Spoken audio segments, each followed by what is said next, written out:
Alright, so here's a making of for the Haunted Shack 2017, how we made a levitating bed. This is the bedroom with lights on, obviously, just for this video. My daughter's on the bed, and we've got a giant 24-inch cylinder here with a 24-inch stroke, 6-inch bore, and a 1.5-inch piston that is at about 2 feet from the fulcrum. Now, why don't you go ahead? We just go ahead and raise the bed up.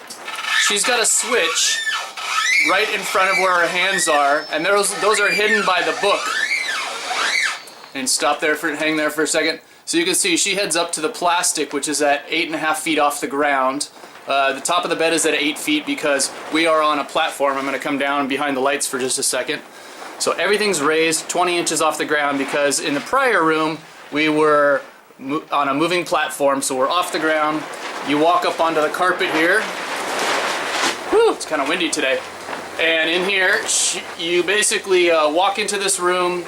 You see this toy box which someone pops out of, and the bed levitates when she. What did you end up saying that night? I didn't get to say anything. You didn't have time to say anything? No. Okay. So essentially, while it's open, let me show you where we're at. So the piston's down here.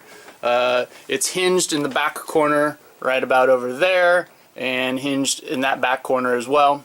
And because we only have one piston, the issue was we were getting it to torque on the other end, so only this corner was lifting up.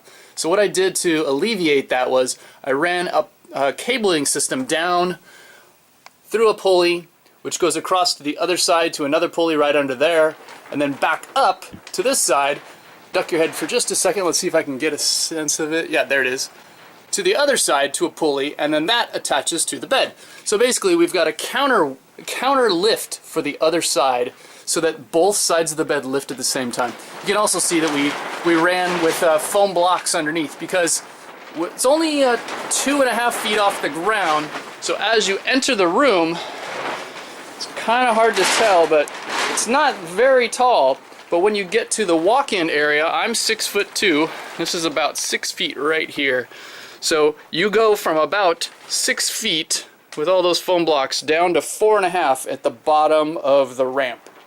So we've got an entrance that's about 6 feet tall, maybe a little bit less, and you squeeze down to 4.5, and then you go into the cave at the end of that. So needless to say, people were pretty excited about this. Pretty impressed, and I just wanted to kind of show how we got this to work.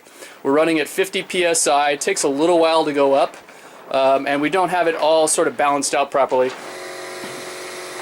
All right.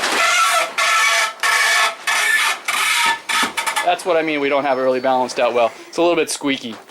But go ahead and launch it one more time just so you can see. In the dark with the noise of what else is going on, somebody over in the corner over here, somebody popping out of this box. It was a little cacophonic. Wait, that's not right. It was a little noisy. How about that? Alright, so that is our levitating bed. Try and see, what else can I show you? Oh, hi there. She had a good view. We even put in a cup holder for you. You were getting thirsty. There it is right there. Alright, so as a trick-or-treater, you would walk down like this and be back underneath into the cave. I'll turn back around so you can kind of see what it looks like from the other side. And here again, 4.5 foot opening. We'll walk back up. Oh, that's creepy. Good old snuggle puppy. We even had little things like dolls that move on their own. Obviously we've taken down a lot of stuff already, just trying to get, the rain's already done damage to our sheets and things. You want to come back down?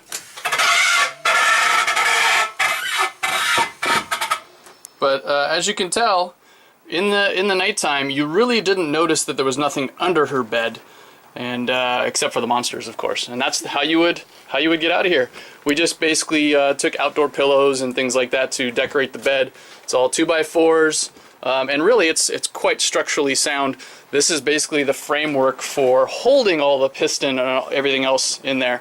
Just running off a regular air compressor. You can buy it at Home Depot. So that's about it. Whew, you can hear it running right now.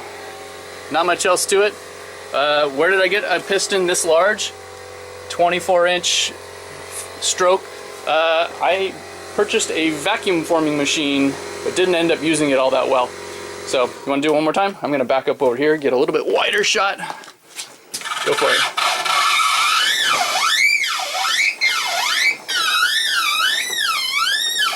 So tell me, did you have fun doing this?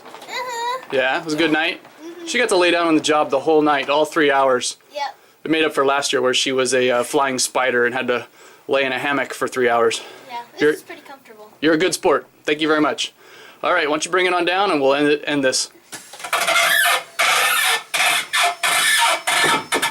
All right, Bye. thank you very much.